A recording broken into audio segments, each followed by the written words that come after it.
Savli POCSO કોર્ટનો ચુકાદો। સાવલીની special POCSO કોર્ટમાં Savli police મથકે 2025ની સાલમાં નોંધાયેલ સગીરા પર દુષ્કર્મના કેસમાં આરોપીને આજીવન કેદની સજા ફટકારી।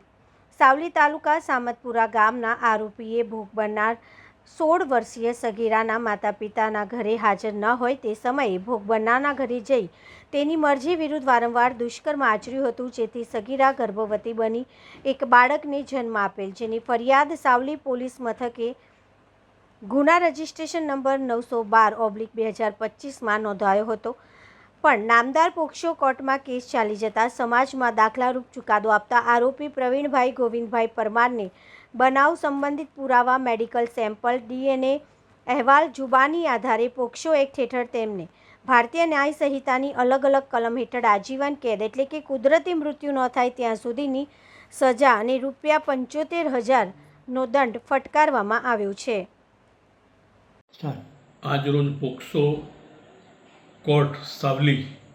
ખાતે ગુના રજિસ્ટર નંબર 992/2025 સાવલી પોલીસ સ્ટેશનનો કેસ પોક્સો કેસ નંબર 2/2026થી ચાલી જતા નામદાર પોક્સો કોર્ટના જજ સાહેબ શ્રીએ આરોપી પ્રવીણભાઈ ગોવિંદભાઈ પરમાર રહેવાસી સામંતપુરાને કસૂરવાર ઠેરવી પોક્સો એક્ટ હેઠળ તથા ભારતીય ન્યાય સંહિતાની જુદી જુદી કલમો હેઠળ કસૂરવાર ઠેરવી આજીવન કેદ એટલે કે કુદરતી રીતે મૃત્યુ ન થાય ત્યાં સુધીની સખત કેદની સજા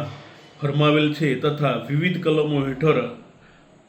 આરોપીને ₹75,000નો દંડ ફટકારેલ છે। આ બનાવમાં આરોપી પ્રવીણભાઈ ગોવિંદભાઈ પરમારનો ભોગ બનનાર તથા તેના માતા પિતાને તેના ખેતીના કામે, મજૂરી કામે લઈ જઈ પરિચય કેળવીને વારંવાર ભોગ બનનારના માતા પિતાની ગેરહાજરીમાં ભોગ બનનારના ઘરે જતો હતો અને 16 વર્ષની સગીરા સાથે વારંવાર તેણીની મરજી વિરુદ્ધ અવારનવાર દુષ્કર્મ આચરેલ, જેનાથી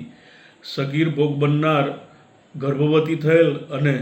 તેણીએ બાળકને જન્મ આપેલ। આ કેસમાં નામદાર કોર્ટમાં મૌખિક પુરાવાઓ તેમજ DNA તથા મેડિકલ સેમ્પલો જેવા દસ્તાવેજી પુરાવાઓ રજૂ થતાં નામદાર કોર્ટે આરોપી વિરુદ્ધ કેસ સાબિત થતાં આરોપીને સખત કેદની સજાનો હુકમ કરેલ છે।